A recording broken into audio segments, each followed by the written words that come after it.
There's two fairly new updates to Google's Performance Max, which we're going to dive into in this episode. It's going to give you more control over who's clicking and seeing your ads, and it's going to allow you to target more new customers.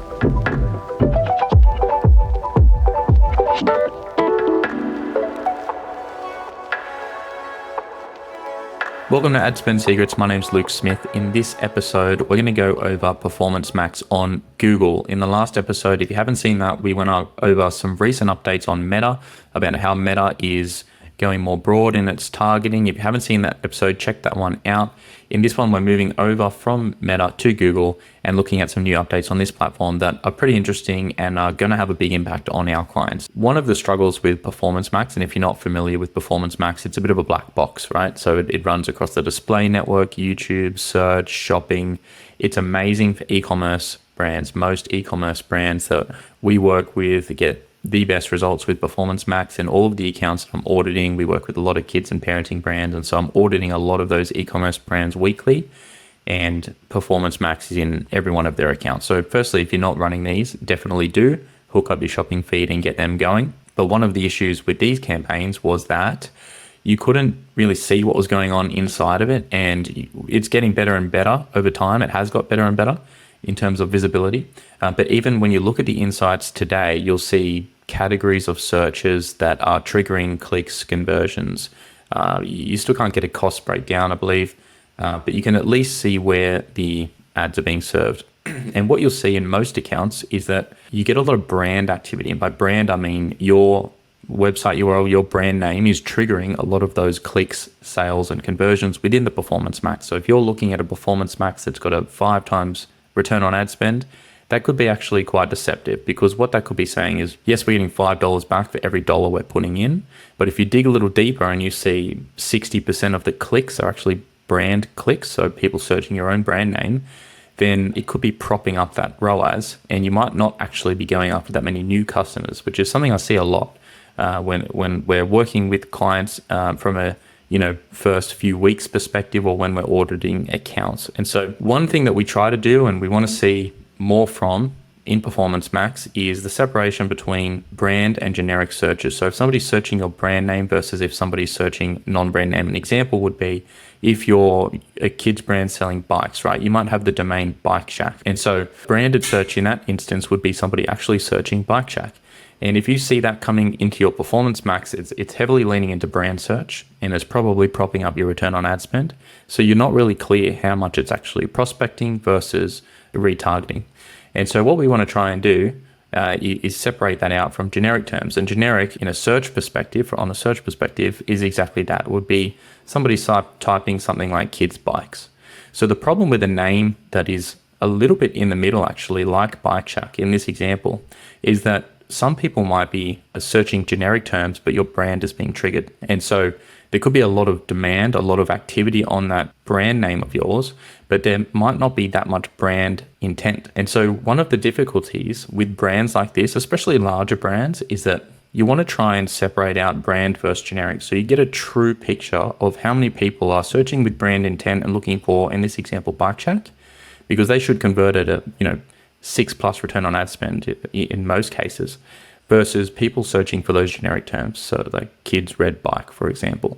And you would expect the return on ad spend to be lower there, but you want to be able to see how much budget is going in either direction, so that you can further scale what's working and maximize your new customer acquisition. Because at the end of the day, you need to feed the top of the funnel.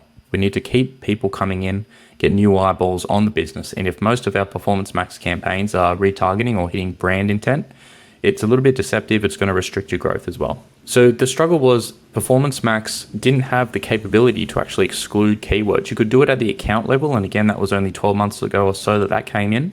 But what would happen is if you excluded Bike Shack, for example, if that was your brand name, from the account level to try and remove it from serving ads in your Performance Max, it would run across everything in the account. So you could actually not run a brand search campaign in that instance, because it would block your entire account from serving on Bike Shack. Big problem. So the way that we try and separate it out is, I touched on that in that sort of last piece there, is that we set up a brand only search campaign. and we have a performance max running on the side. So the brand only search campaign actually runs just on the search network, and it's going to be for people that Google your brand name. In this example, it's Bike Shack. You're going to serve them a search ad in the search results, and it's going to be very specific to your brand because they already know it. And it's going to be linking them to the various sections of your website that you want to go to and that are high converting and that you know that it's going to complete their user journey, because they're probably close to that bottom of funnel. If they're searching your brand name, they're already not only problem aware, but they're solution aware, provider aware. They know about you, and they probably know about your products at this point. So that's the search campaign. And then on the Performance Max campaign, ideally, we don't serve any ads for Bike Shack in that example, because Performance Max can also run across the search campaign. And so we want to strip out the brand name. But the problem we're running into with big brands is that in this example, if we were to strip out Bike Shack from the Performance Max runs on search, shopping, display, YouTube, a number of networks. And so it would actually block out the shopping placement. And if you've got a brand name in this instance that's somewhat generic as well, you're going to have a lot of shopping placements at the top. Bike Shack, if somebody searches it, is probably going to have bike listings from various providers, especially if it's, a high volume niche like that. And it's got the word bike in it, and other companies obviously are selling loads of bikes. They're probably going to have their ads showing in the shopping placement. So the issue that we found with excluding brand name from the Performance Max is that yes, it would strip out the search placement, which allowed us to serve our brand search campaign. Perfect. But it would also strip out the shopping placements. And that left a bit of a hole, because if somebody Googled the brand name, the first thing they would see is the shopping placements, because on Google, they show right at the top. And then below where we've got our branded search campaign, yes, it would show, but it's already been pushed down. The real estate that we're claiming now is lower in that above the fold piece on Google's results page. And so that was a bit of a hole. It's a bit of a leaky bucket, because people are Googling with brand intent, and then they're seeing competitor ads selling bikes, and we're losing clicks through that space. So what do we do? Well, Google has finally come out with an update that allows you to exclude your brand name from Performance Max so that you can run your branded search campaign and your Performance Max separately.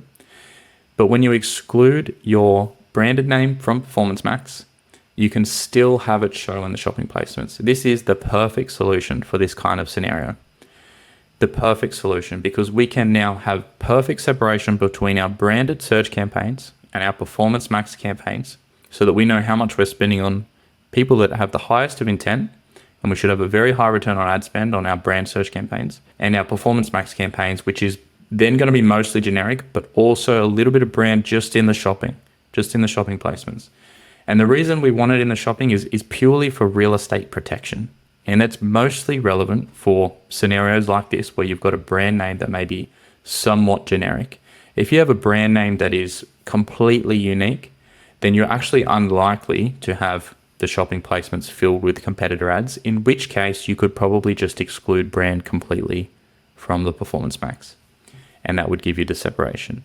But now we've got options. So we've got options, which is really good. One thing to note is that the way that you do this, the way that you exclude from just search, is by using brand list exclusions. And this is at the Performance Max campaign settings level. You add your own brand as a brand in the brand list, and then you can add it as a brand exclusion. The newest update that we're just talking about is a tick box below that once you've excluded your brand list, you can then click that tick box, and it is specifically worded, allow shopping ads on searches that mention excluded brands. So that's going to allow you to block out the search network branded searches, and remain within those shopping placements. Okay. What you don't want to do is add a keyword exclusion at the campaign level, which is also new. Google never let you add Performance Max negative keywords at the campaign level until this year, Q1. It's been rolling out in accounts. It may or may not be in your accounts, but it's worth checking. And so that's a big differentiation, is that the keywords, if you add them at the campaign level, are going to block both the shopping placements and the search placements. So if you want to remain in the shopping placements, don't add the negative keywords, just tick that box in the brand exclusions. If you want to remove the brand from your Performance Max entirely, I would recommend adding a keyword negative list. Well, you can't add list, but adding negative keywords individually on your Performance Max campaign in the campaign settings. And then you want to also exclude your brand in the brand list. So there's a lot of very specific lingo here, and it's small differentiators that make a big difference, particularly in scenarios where your brand name might be somewhat generic and you're just struggling to see how you can best separate people that know you versus people that don't. If you need any help having a look at this for your business, or you'd like a quick audit, you can always reach me at simplyconverting.com. And if you like these updates and content like this, make sure you subscribe.